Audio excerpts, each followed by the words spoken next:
My mom delicately placed the triangles of toast into the Pyrex and then poured over the mixture of milk and sugar, all the while telling me how her grandmother used to cook that for my grandmother when they were hungry, but the pantry was empty. Bits and pieces glued together are what make us uniquely us. Yet at the same time, they allow us to identify ourselves with a group of people and with certain communities, where the lowest common denominator is our shared knowledge systems. That is what we call culture. But how can we fit all of that into one definition? How can we define culture? We can define culture by its borders. Where do they start? Where do they end? Or do they all just assimilate into blurry lines? Is a person born into their culture?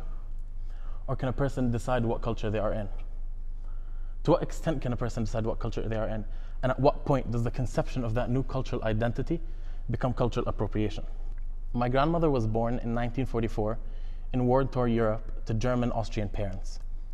She then moved to the Middle East, where she lived the majority of her life for 50 plus years. She assimilated into the Arab community almost seamlessly, yet her stories about growing up underprivileged and moving to Palestine, then living there, never seemed to align with my vision of her that I have established in my head. I had compartmentalized who she was, but those compartments were mutually exclusive. Some say we are born into our cultures, that culture is a certain region on a map that a person is simply born into. The identities are isolated entities that do not mix, that cultures are definite structures that differ from one another. Samuel P. Huntington asserts this when he separates the world into 9 major cultural blocks: Western bloc, an Orthodox bloc, an Islamic bloc, a Buddhist bloc, etc. He suggests that cultural conflict between these cultural blocks or civilizations is inevitable, and that the Western world will always have cultural conflict with the rest of the world. Within that view, these cultural blocks are the highest level of cultural identity.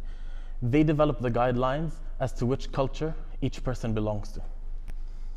These definite cultural blocks are unchanging entities. They cannot be reshaped, they cannot be changed, and they stay rigid across time and space. We define culture by creating borders on a map and deciding which countries fall into which blocks, into which civilizations. Those definitions are based off of cultural common grounds that certain populations have. These populations share ethnic heritage, traditions, cultures, and day-to-day life routines.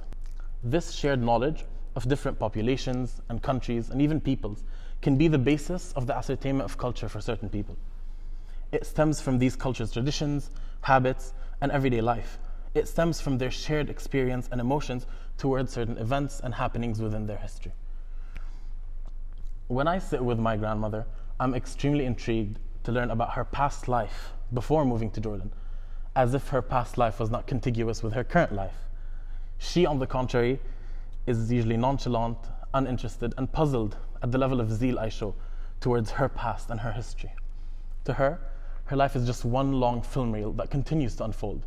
To me, it's bewildering. These cultural blocks are in fact very poor cultural representations.